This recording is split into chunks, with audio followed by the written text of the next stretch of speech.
Bom dia. Nona aula do curso de superfícies de rima. Hoje a gente vai começar a discutir aspectos mais analíticos de variedades complexas após dessas sequência de aulas sobre cohomologia de feixes. Que espero ter ficado claro, é um conceito mais perto da topologia. Então, deixa eu fazer um breve resumo do conteúdo da última aula. Então, na última aula, a gente viu que, sob hipóteses bastante razoáveis, dada uma sequência exata curta de feixes de grupos abelianos, então existe uma sequência exata longa entre seus grupos de cohomologia de Čech.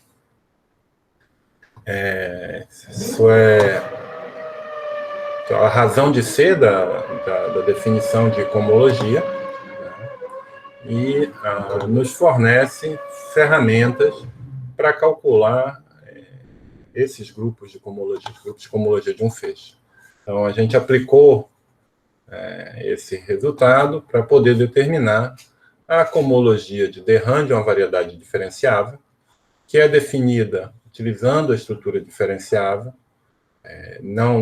Não precisa de feixes para definir a cohomologia de de Rham, são as formas fechadas sobre formas exatas, mas a gente viu que, utilizando a chamada resolução de de Rham, que a gente pode obter um isomorfismo natural entre a cohomologia de Čech do feixe localmente constante C com a cohomologia de de Rham, de formas diferenciáveis a valores complexos.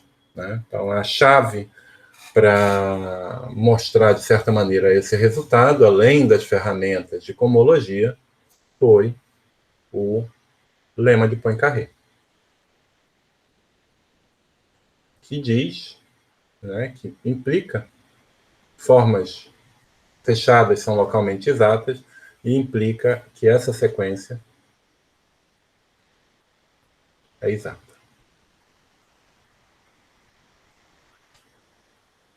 Sequência exata de feixes.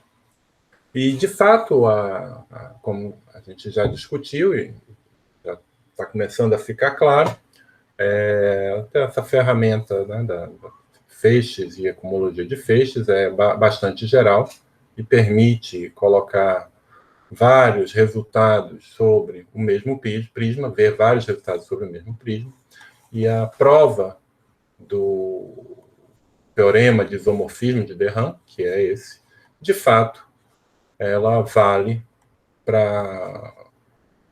em outros contextos. Então, tem um teorema mais geral, com a prova exatamente igual, que diz que se eu tenho um feixe F que pode ser encaixado numa sequência exata dessa forma, onde todos esses feixes CI não possuem cohomologia, ou seja, são feixes, em particular, podem ser feixes finos, então a gente recupera o késimo grupo de cohomologia de Čech do feixe F como o núcleo da diferencial nas seções globais de CK que são fechadas, ou seja, estão no núcleo da diferencial, módulo a imagem da diferencial, ou seja, seções que são exatas, fazendo analogia com a linguagem que a gente usou para mostrar que a gente usa para conformas diferenciais. E eu terminei a aula sem demonstrar, mas enunciando um teorema que vai ter papel importante na nossa discussão, de superfície de rima compactas, que diz que grupos de cohomologia de feixe de seções de fibrados vetoriais têm dimensão finita em variedades complexas compactas. Bom, a gente não demonstrou, é um teorema, como eu já mencionei, é um teorema de análise. Muito bem. Então, hoje a gente, como eu falei, vai trabalhar mais, começar a ver aspectos mais analíticos, depois desse interlúdio topológico, e vamos começar discutindo o fibrado tangente de uma variedade complexa. certo? Então, uma variedade complexa é uma variedade diferenciável, e para salientar que a gente está esquecendo a estrutura complexa, eu vou denotar, então, x, variedade complexa, eu vou denotar por txr o fibrado tangente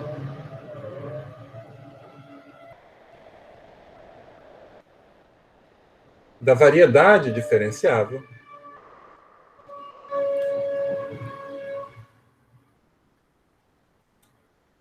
x. Tá bom?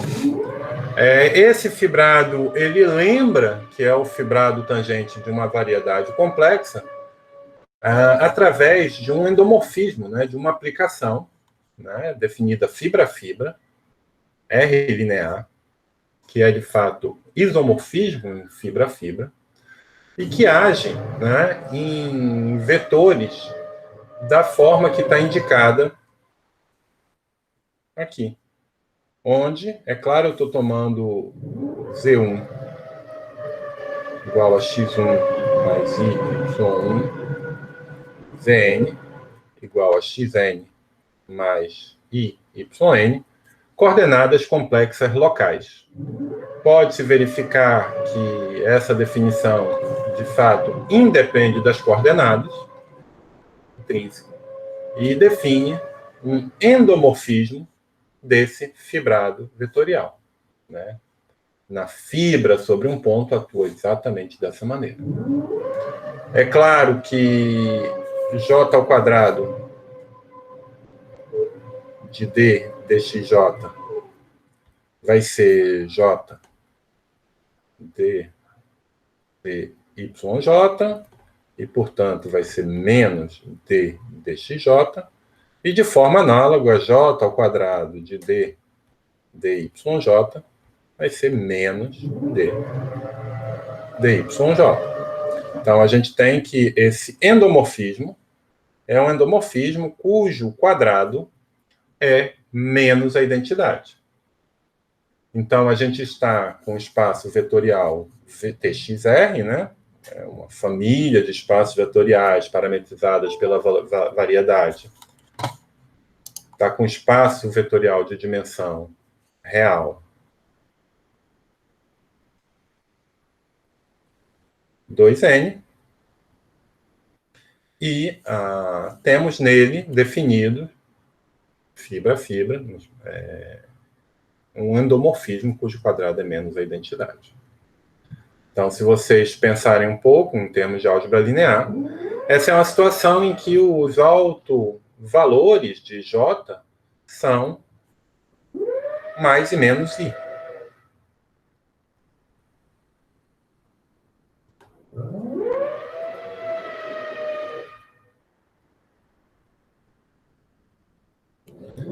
Certo?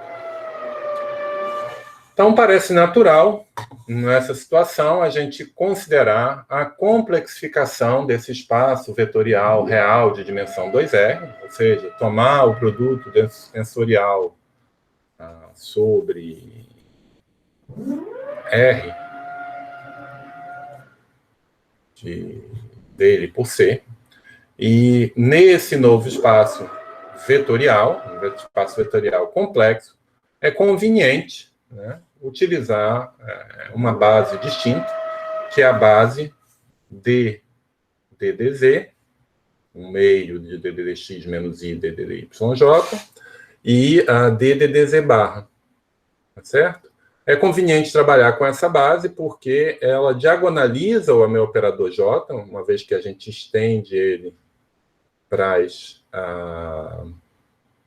TXC, e os DDZJ correspondem aos autovetores com alto valor I, e os barras correspondem aos autovetores com alto valor menos I.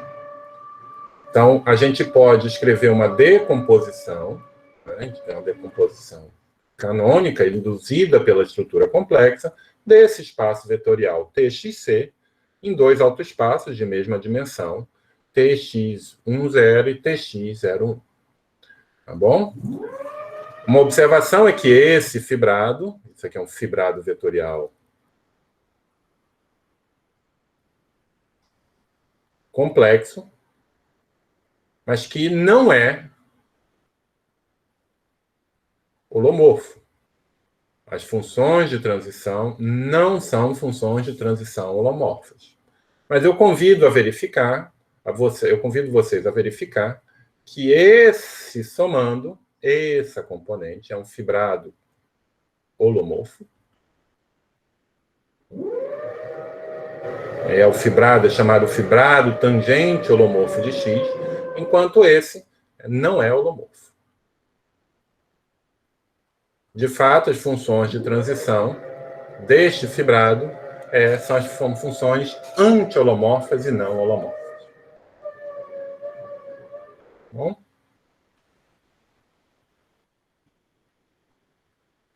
Muito bem. Já em análise real, né, na teoria de variedades diferenciáveis, a gente coloca em pé de igualdade tanto o tangente quanto o seu dual, né, que é o fibrado das formas diferenciais na variedade. E eu posso começar com o dual do TXR e também complexificar. E essa complexificação herda, né, de TXC uma decomposição análoga à decomposição do TXC em TX10 e TX01. Então, aqui, a gente vai ter que o somando, que a gente vai denotar por 1,0, vão corresponder às formas C lineares. Né? Então, isso aqui são as formas. Isso aqui eu posso ver, é o fibrado das formas R lineares a valores complexos.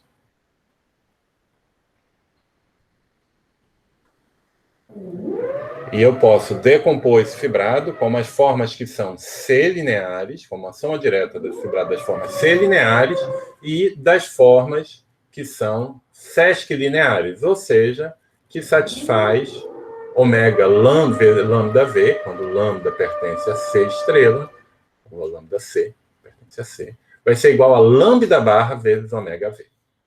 Então, da mesma maneira que o TX 1,0 é gerado por DVJ, o fibrado ômega 1,0 é localmente gerado por DDZI, DDZ1, não, DZ1 e DZJ. Enquanto esse fibrado 0,1 é o fibrado gerado por DZ1 barra DZN barra. É claro que aqui, DZI, ou DZJ, DXJ, J e DZJ barra é igual a DXJ menos IDJ. Tá bom? Bom, mas a gente, quando a gente estuda variedades diferenciáveis, a gente não se restringe ao dual do tangente, a gente também estuda as potências exteriores desse indivíduo. E as potências exteriores deste fibrado também admite uma decomposição que vai ser, posso escrever dessa maneira, em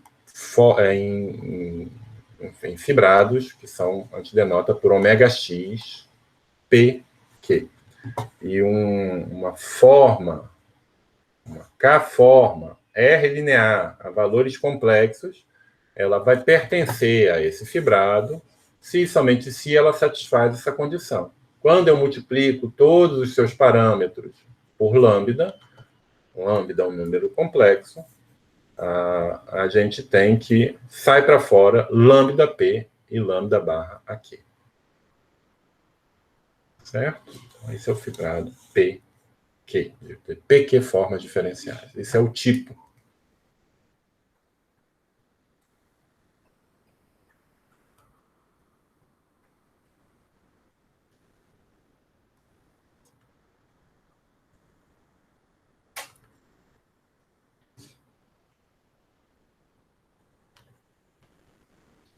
Tudo bem?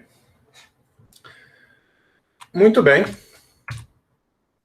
A gente vai denotar o feixe das seções sem infinito desse fibrado ômega PQ por APQ, tá bom?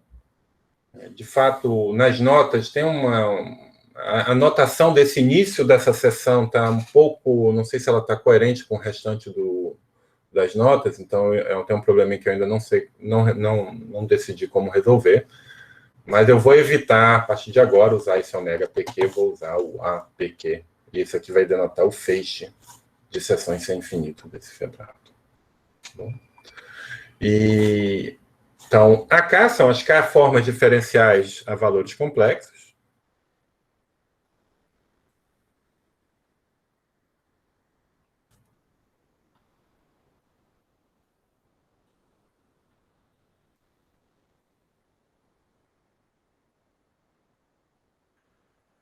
Né? E a gente tem, agindo nesse feixe, nas seções, um morfismo de feixe definido pela diferencial exterior.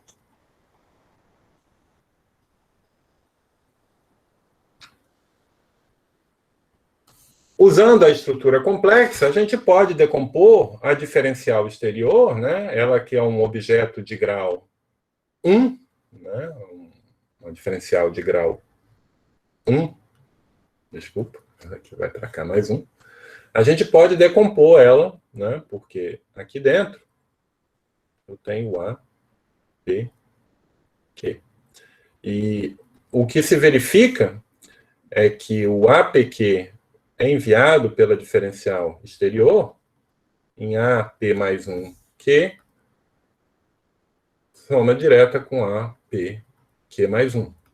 Então, projetando em cada uma das componentes, eu decomponho o D como uma soma agora de dois operadores. Então, esse é o operador DROM e o DROM barra.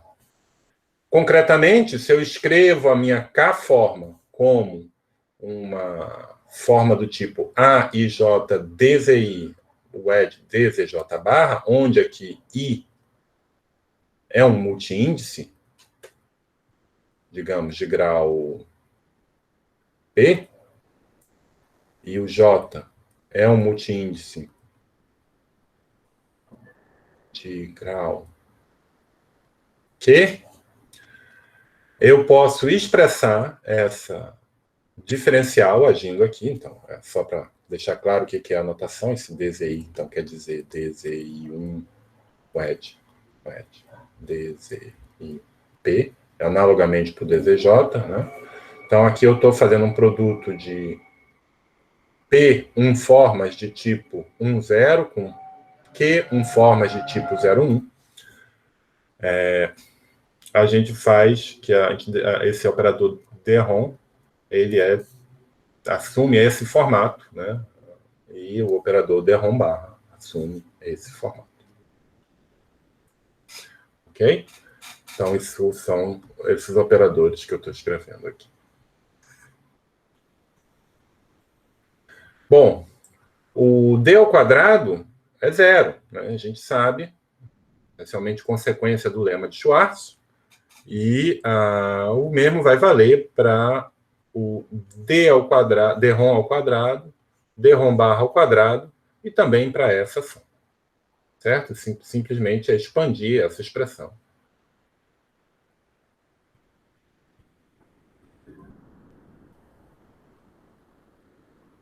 E observar que esse pega uma forma PQ e leva numa forma do tipo P mais 2Q, essa parte leva PQ em tipo P mais 1, Q mais 1, e essa tipo leva PQ em PQ mais 2. Como os tipos são diferentes, a gente tem que não só a soma é zero, mas cada um deles é zero. Tá bom? Muito bem.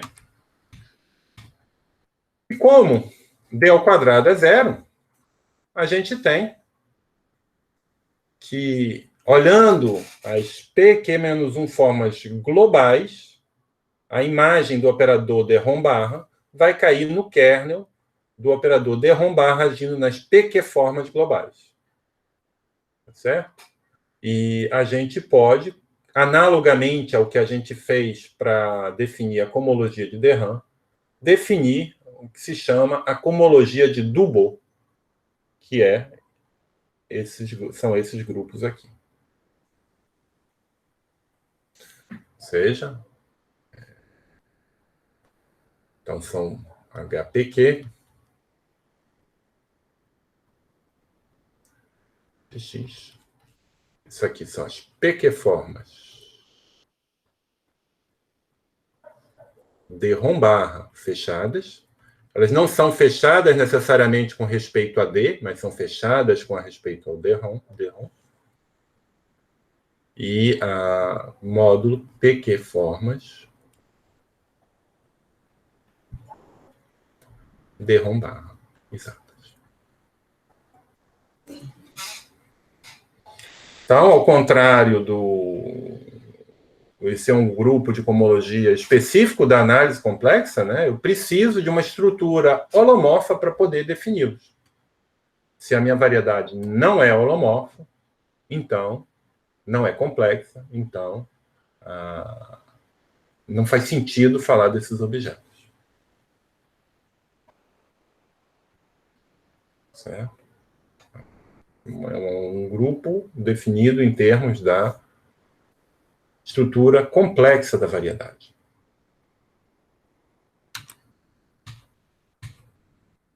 E, como vocês podem já imaginar, talvez não seja surpresa que esse grupo também pode ser expresso por meio de cohomologia de Check. Aqui, o ômega P é o feixe das P-formas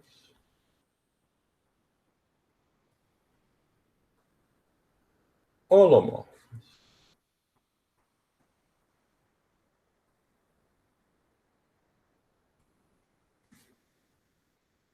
Não são sem infinito, tem coeficientes holomorfos agora. Muito bem. A prova desse resultado é a mesma prova do lema de de Rham. A única coisa é que a gente precisa do isomorfismo de de Rham, desculpa. A gente precisa de um substituto para o lema de Poincaré. Mas deixa eu te lembrar como é que então deveria ser a prova. A prova é a seguinte: é observar que eu tenho a seguinte sequência exata de feixes. Então, as formas holomorfas, não sei se eu defini, mas eu posso definir agora, elas são exatamente as formas de tipo 0P, desculpa.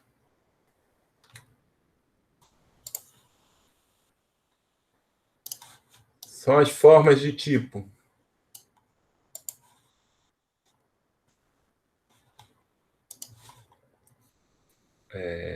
P0,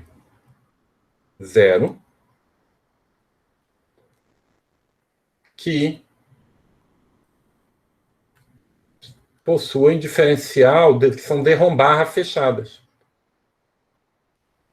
Se você verificar na expressão local que a gente deu para de Rhom barra, isso aqui vão ser justamente as formas de tipo P0, cujos coeficientes são holomorfos. Derivada com D dzi barra vai ser igual a zero para todo I, localmente. Ok? Então, isso aqui essencialmente é a definição, essa parte inicial, a exatitude, o fato de que o kernel desse morfismo é ômega P, é a definição de ômega P.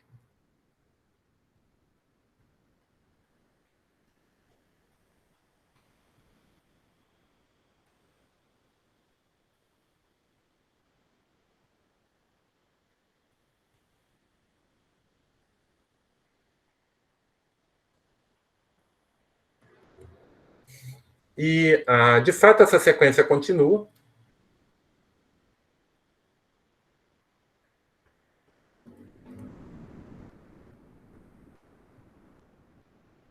Até a dimensão da variedade, n igual a dimensão complexa de x. E como eu não tenho formas de tipo Pn mais 1, vai na zero. A gente já viu como d barra ao quadrado é igual a zero. Isso implica que a imagem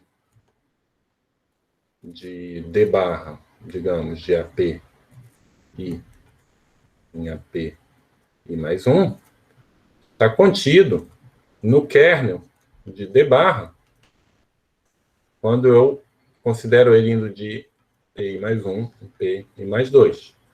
Isso é simplesmente o fato que isso é zero. Mas tem o lema de Dubot, ou Dubot-Grothendieck, que diz que, na verdade, vale mais, vale que toda PQ forma localmente fechada, toda performance fechada, é localmente exata. Então, uma vez que eu tenho isso implica, na verdade, é equivalente a essa sequência, a estrela. É uma sequência exata longa. Além disso, todos esses feixes, APQ, AP1, AP2 e por aí vai, esses são feixes de seções sem infinito de fibrados vetoriais. Portanto, eles são finos. Portanto, cohomologia de ordem superior é igual a zero. Segue que a gente está assumindo que toda PQ forma fechada é localmente exata, a gente está exatamente nas hipóteses da generalização que a gente deu do teorema de de Haen, do teorema de isomorfismo de de Haen, aquela generalização abstrata, e a gente deduz dela imediatamente esse resultado. Porque o que vai aparecer quando eu pego seções globais aqui, a cohomologia induzida nas seções globais desse complexo, é justamente a definição de cohomologia de Dubot. Tá bom? Então, a aula de hoje é essencialmente dedicada a provar, depois dessas introduções, a provar esse resultado.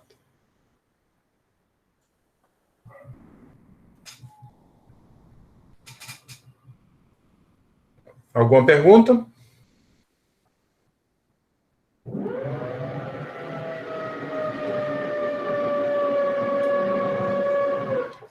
Pois bem.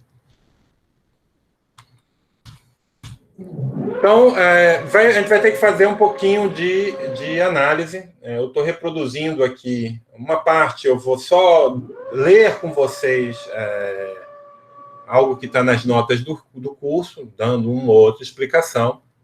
E depois, uma parte eu vou realmente mostrar aqui em tempo real. Mas eu queria começar com essa generalização da fórmula, ou uma versão, se vocês quiserem, da fórmula integral de Cauchy. Tá bom? Então, quando a gente tem uma função holomorfa, tá bom? Então, a gente sabe que vale a fórmula desse tipo. E essa que é a fórmula integral de Cauchy clássica. Certo? O que eu estou falando é que se eu tiver uma função de classe C infinito, né? E quando eu falo que é uma função de classe C infinito definida num fechado, quer dizer que ela está definida, na verdade, delta, está definida na pequena vizinhança de delta. Então, se eu tiver uma função de classe C infinito, então eu tenho que adicionar esse termo de correção para que a fórmula de Cauchy seja válida. Para ter o que se chama fórmula de integral de Cauchy para funções de classe C infinito. E como vocês podem imaginar, isso é uma aplicação do teorema de Stokes, tá certo? Então, a gente começa com a eta, aquela forma, uma forma que intervém na fórmula de integral de Cauchy de análise complexa para funções holomórficas. e calcula a diferencial desse objeto. E vê que o que está aparecendo aqui é justamente isso. Tá bom? Agora, essencialmente, o argumento vai ser aplicar o teorema de Stokes no anel. Né? Eu vou tirar aqui um pequeno disco, em torno de Z, e vou aplicar Stokes nesse anel. Portanto, o Stokes me diz que a integral no bordo interior do anel vai ser igual a dieta, vai ser igual a integral no bordo exterior, menos a integral de deta nessa região, no interior do anel. E para mostrar a prova, para concluir a prova, a gente tem que verificar duas coisas. Tem que fazer epsilon ir para zero e verificar que essa integral converge para f de z e que essa integral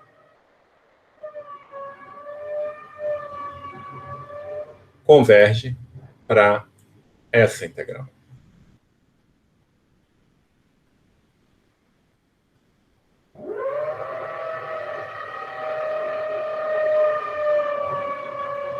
Ou, dito de outra maneira, mostra que essa integral converge para essa integral, é simplesmente dizer que a integral de deta no disco é zero.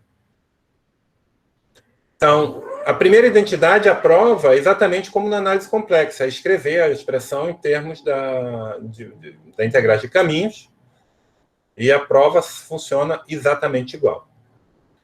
Na segunda, para mostrar que essa integral vai para zero, o que tem que ser feito é fazer a mudança de coordenadas, escrever ela em coordenadas polares, e feito isso, a gente vê que essa integral também vai para zero. Apesar de ter uma espécie de polo, né, em princípio, essa função ser infinito na origem, né,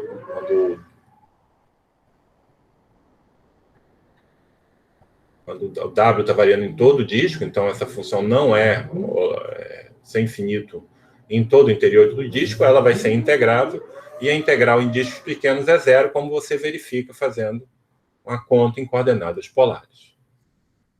Eu acho mais instrutivo vocês verificarem, lerem, ou fazerem a conta por si só, do que eu copiar e repetir essa conta aqui. Tá bom? Então, essa é a fórmula integral de Cauchy. E ela tem um corolário interessante que vai na direção do que a gente quer fazer. Lembra, nosso objetivo é provar que toda forma localmente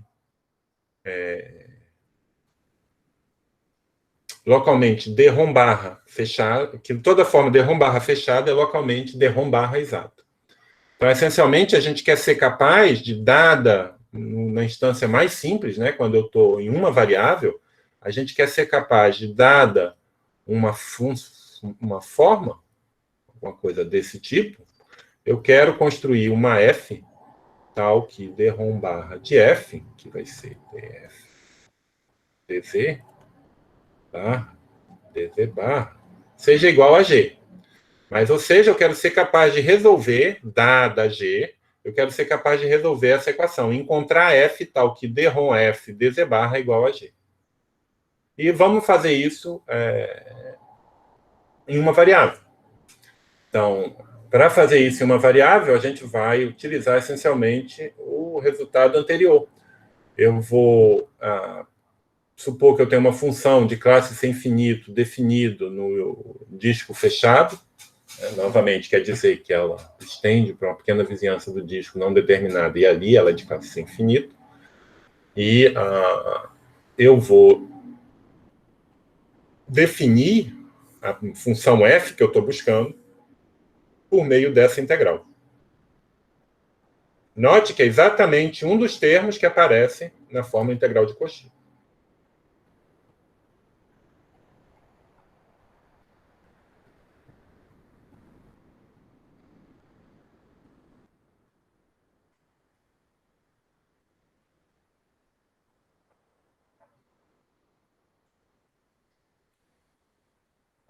Tá bom? E a gente vai verificar que, de fato, essa função satisfaz o que a gente gostaria.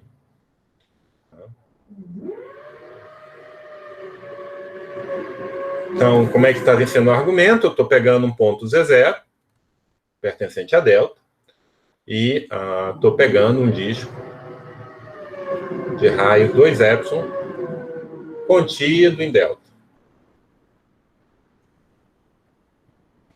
Eu escrevo G como soma de duas funções.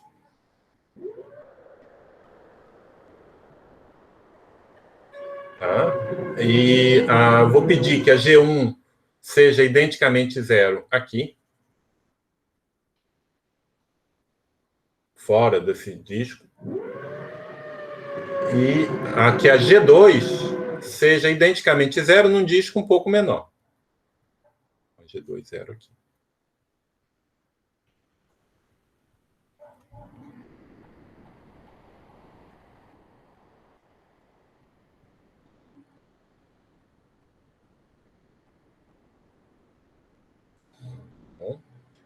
Agora, para qualquer ponto dentro do disco menor, dε0, essa integral está bem definida, tá certo? Porque não tem nenhum problema com o denominador. Já que a G2 é identicamente zero em dε, esse denominador pode ser zero, mas ele só vai ser zero quando a G2 numa vizinhança se anula.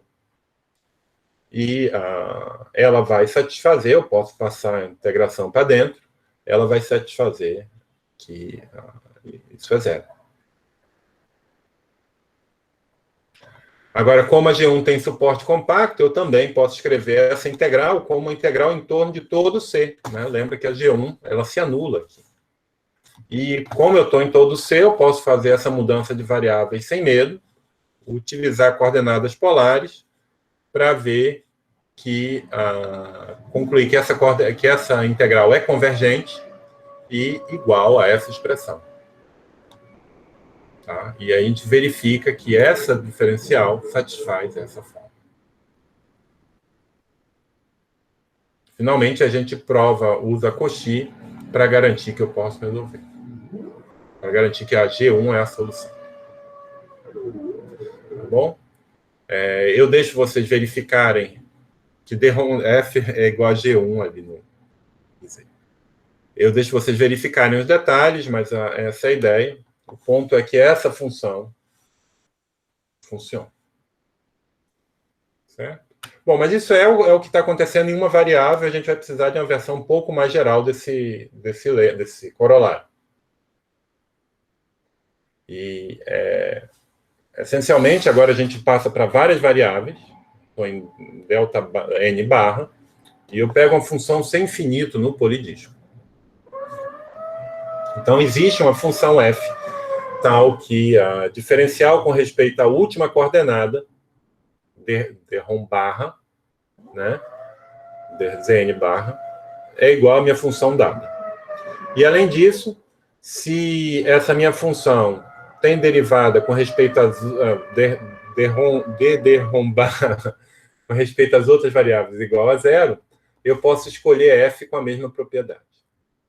E o ponto é simplesmente observar que a prova do corolário anterior funciona a parâmetros, e eu defino a FZ1Zn como 1 sobre 2πi integral ao longo de um disco, de Z1, Zn menos 1 fixos, e o W, a última coordenada variável. Então, essa função tem as propriedades que a gente queria. Então, eu convido vocês a verificarem essas contas. Eu fiz muito rápido, eu reconheço, mas estão escritas em detalhes e são padrão nas notas. Agora, deixa eu tentar diminuir um pouco o ritmo para explicar como é que a gente usa esses resultados para provar o lema de Dubos-Grothendieck. Então, eu vou pegar um polidisco em Cn, polidisco unitário, por exemplo, e uma alfa, uma forma de tipo PQ, com Q maior ou igual que 1. E de classe C infinito definida na vizinhança desse polidisco. Então, se derrom barra de alfa é igual a zero, então existe beta no polidisco, tal que alfa é igual a derrom barra beta. Então, a primeira coisa que eu quero fazer para mostrar esse resultado é fazer uma redução.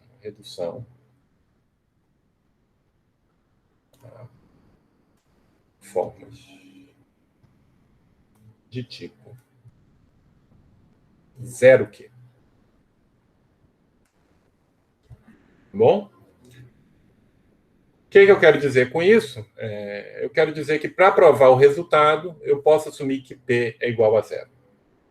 Mas isso não é muito difícil de verificar. Pelo seguinte, se eu tenho alfa de tipo PQ, então eu posso escrever alfa como sendo uma soma de alfa I, onde I é um multiíndice, WED DZI. E esse alfa I, essas alfa I's, são formas de tipo PQ. De tipo 0Q. Essas DZIs é uma P0 forma e não tem nenhuma dificuldade. Portanto, quando eu aplico o DROM barra de alfa, eu obtenho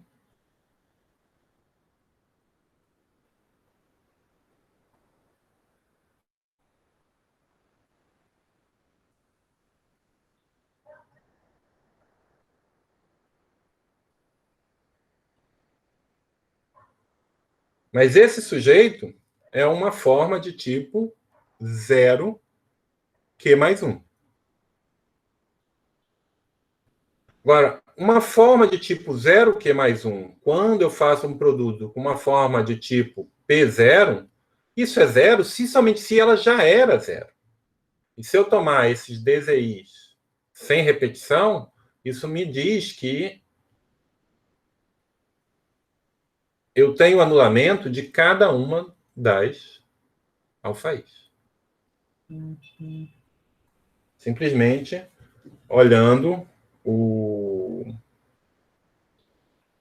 tipo da forma diferencial. Além disso, se alfa é igual a DROM barra de beta, como esse sujeito tem tipo PQ, essa forma tem que ter tipo PQ menos 1.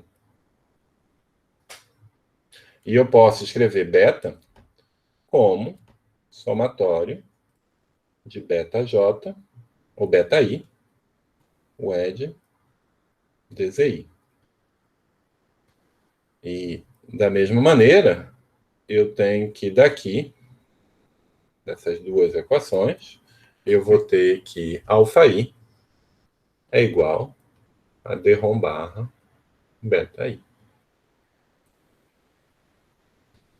Tá certo? Tudo isso para dizer que eu posso, para mostrar o resultado, eu posso assumir sem perda de generalidade que P é igual a 0.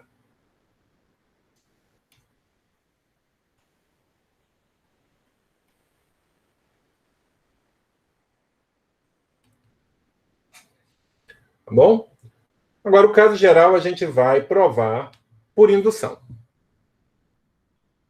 O caso geral não, a gente vai provar por indução, mas agora não precisamos me preocupar com PQ, mas simplesmente com 0Q. Então, deixa eu montar a indução. Copiei aqui só para dizer o que a gente vai usar, o que a gente vai mostrar por indução. Tá? Então, eu vou pegar uma forma de tipo 0Q, posso assumir P igual a 0, e vou escolher K como o menor inteiro, tal que eu posso escrever essa forma envolvendo apenas DZI1, esse aqui envolve apenas DZ1, DZK. Essa é a minha definição do inteiro K. Eu usei uma anotação para escrever isso. Essa DZ1 envolve apenas esses inteiros, não envolve nenhum outro inteiro. Tá bom? Então, é o que está escrito. Opa, aqui é DZ1 barra. Então, K é o menor inteiro tal que a alfa pertence ao C infinito submódulo de A0K gerado pelo produto das formas dz1 e dzk. Tá? E a prova vai ser por indução em K. E para que a indução funcione, provaremos um pouco mais. Vamos mostrar a beta definida na existência de vizinhança aberta de delta barra. Não é um comentário não muito importante. Tá certo? E como é que a gente faz isso? Bom, vamos provar como eu falei, por indução. Quando K é igual a zero, a minha alfa é zero. Não tem nenhum dz barra e o resultado é óbvio. Porque se alfa é zero, alfa é igual a d rom barra de zero. Tá bom? Vamos ver que K, resultado para K, implica K mais 1. Como é que a gente faz isso? Vamos tomar, então, uma alfa que preciso de dz barra K mais 1 para escrever. Então, eu posso decompor essa alfa. Posso decompor essa alfa como beta, WED de zk mais 1 barra mais gama, onde beta e gama pertencem ao C infinito módulo gerado por dz1 barra dzk barra. E a gente calcula d rom barra de alfa. D rom barra de alfa é d rom barra de beta, WED de zk mais 1 barra mais d rom barra de gama.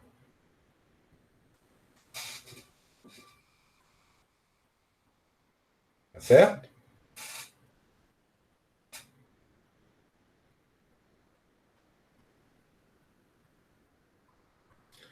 Pois bem, o que isso me diz? O que eu posso deduzir dessa identidade? Opa.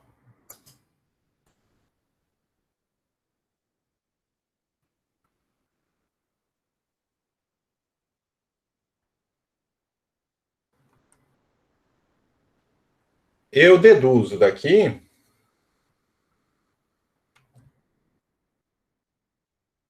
que, se eu escrever beta igual a beta I de Z barra e gama igual a somatório de gama J DZJ barra, eu deduzo que a D beta DZJ barra, desculpa, tá? É igual a D beta I, B gama J DZJ barra é igual a zero para qualquer J pertencente a K mais 2 em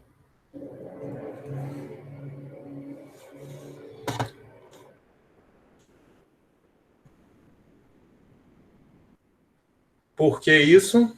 Olha, porque perceba, quando eu diferencio esses elementos com essas variáveis com respeito a K mais 2, o somando não vai conter o dzk mais 1 barra, que eu sei que está nesse termo.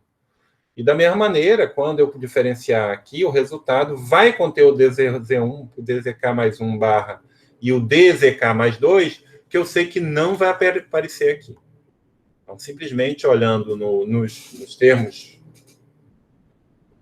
pela definição, né, do meu K, eu tenho que vale essas duas identidades. Então, ou seja, beta e gama são funções holomorfas nas variáveis zk mais 2 até zn. Bom? Então, eu posso aplicar o lema que eu repeti aqui. e me permite definir funções GI, tais que beta-i é igual a d zk mais 1 barra g. Bom, e essas GIs vão satisfazer barra a 0 para J pertencente a K mais 2 em.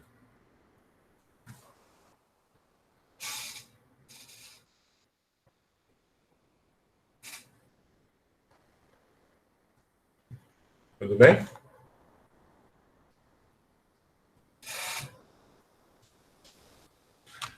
Então, eu vou escrever uma forma psi como sendo somatório de GI de ZI par.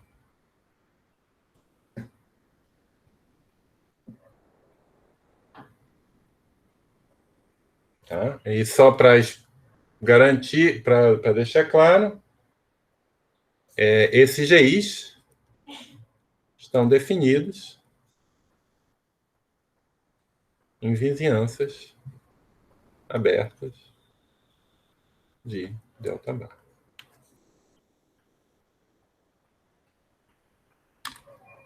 E eu escrevo a minha psi como sendo isso. Agora, eu faço essa diferença.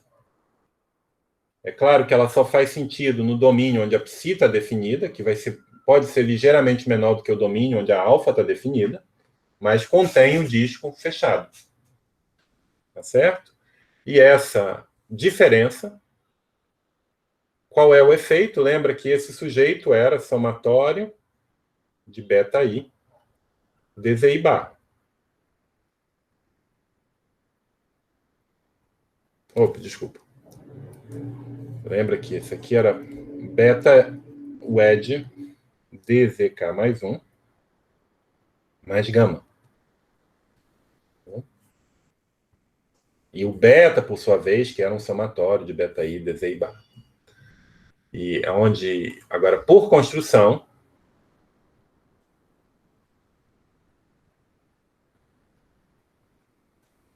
lembra que a DGI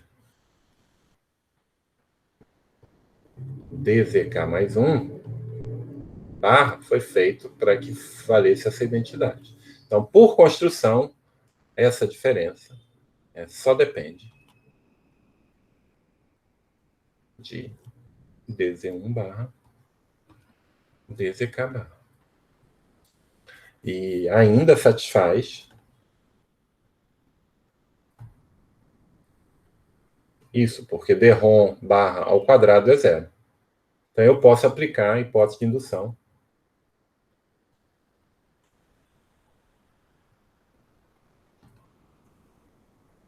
para escrever alfa menos dROM barra psi é igual a dROM barra φ. Portanto, alfa é igual a dROM barra de φ mais psi. Que era o que a gente queria demonstrar.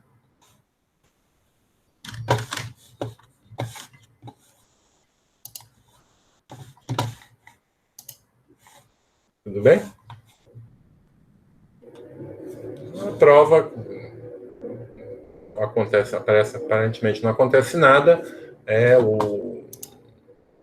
Digamos, talvez a parte não trivial é justamente esse lema que apareceu aqui, né? Que a gente só está ajustando para poder fazer o lema funcionar em várias variáveis. Então, voltando, isso nos dá, né, que essa sequência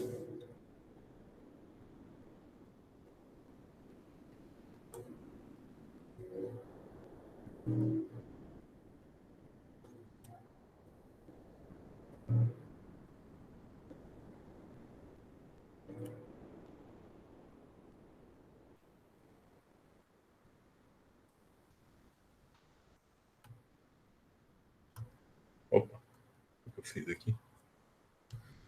Então, a sequência é exata. Como a P QX é um feixe fino, ou seja, um feixe de seções sem finito de um fibrado vetorial, a gente tem que os grupos de cohomologia de Check são igual a zero, para qualquer I maior ou igual que 1, e segue pelo aquele resultado geral que H Q X ômega PX é homorfo ao núcleo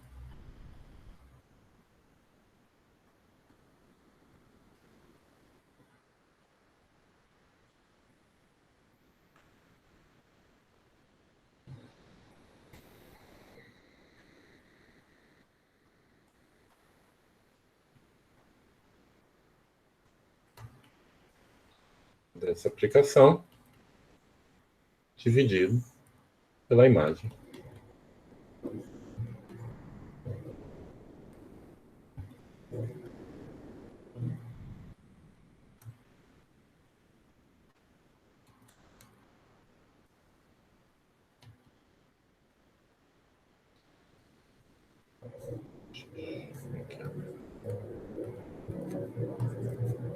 E isso, por definição, isso é a definição do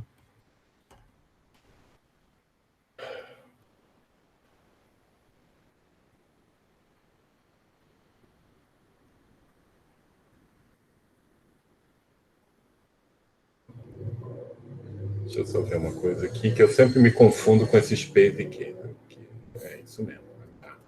PQ derrubar. Certo? É isso. Foi isso que eu tinha preparado para hoje, que eu queria contar para vocês hoje. E a gente vai, nas próximas aulas, estudar um pouco mais esses grupos e tentar calcular a maior parte deles, no caso em que X primeiro, abertos de C, e depois, no caso em que X é uma superfície de Riemann compacta. Bom, então, novamente, é isso. Então, vamos tentar colocar todos esses cálculos juntos, para a gente poder depois caminhar para entender nosso objetivo, que é seções de fibrados lineares. A gente vai ter ferramentas para poder fazer essas coisas. Tá bom? Então, deixa eu parar a gravação.